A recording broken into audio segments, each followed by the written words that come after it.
السلام عليكم ورحمة الله وبركاته. طبعا دي كانت أول حلقة ليا اللي هو كان بالطقم ده يعني. ويلا بينا نشوف الحلقة الجديدة على القناة التانية. هسيب لكم اللينك بتاع قناتي في أو اللينك بتاع الفيديو بتاعي الخاص بيا يعني في صندوق الوصف. تمام كده. كان يوم جميل، كان يوم رائع. الوصفات عجبت فعلا المذيعين وعجبت المخرجين. بصراحة كان يوم خطير. كانت الوصفات ببركة الله طالعة بالجمال اللي انتوا شايفينه ده، حاجة كده فوق العظمة. فبجد خطيرة قوي قوي قوي. وان شاء الله تجربوها. هجرب انا فعلا. كله موجود على هعمله لكم فيديو على جروبي على الفيسبوك مطبخ هنا حازم. وانا عملت معاكم قبل كده على القناه قوالب البتنجان باللحمه المفرومه. ان شاء الله هعمل معاكم على قناتي البسبوسه بكل تفاصيلها. نسمع الاول. مطبخ مطبخ هنا اكيد هيبقى مطبخ جميل جدا، لان انا دقت الكنافه بتاعتها بالكاستر دلوقتي اللي احنا عملناها مع بعض في مطبخ طعم البيوت وطلعت هايله. حبيبتي هتعملي بألف حاجات هنا حلوه ان تانية شاء الله. وتجيب لنا بقى. كان ده طبعا بعد ما اكلوا الكاستر.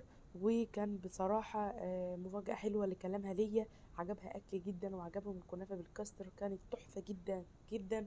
كل الوصفات عجبتهم. عملت قبل كده قوالب البتنجان الرومي، هحط لكم اللينك بتاعها في صندوق الوصف. اضغطوا عليها واتفرجوا وجربوها لانها بجد بجد تستحق التجربة.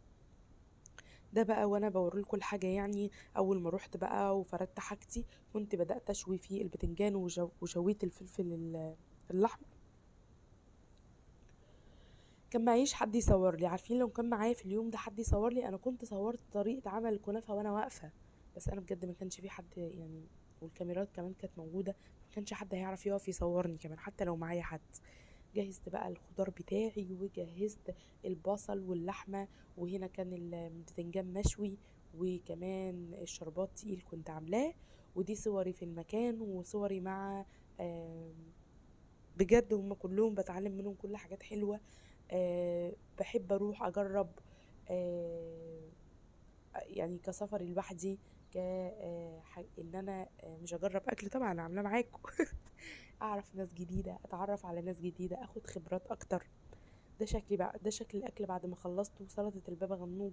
التزيين ده عايزه اقول لكم بيجي في وقتها كده والله ان الدماغ ما بقاش مرتباله.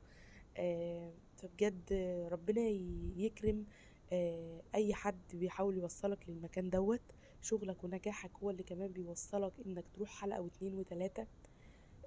بجد تسلموا على كل حاجة حلوة ممكن تعملوها لأي حد. تسلموا على اليوم الحلو اللي بنقضيه معاكم. احلى مخرج واحلى متابعين. وبجد تسلموا على تعليقاتكم الحلوة ليا. ربنا يديمكم نعم في حياتي وافضل كده عند حسن ظنكم. دمتم بألف خير ومع ألف سلامة.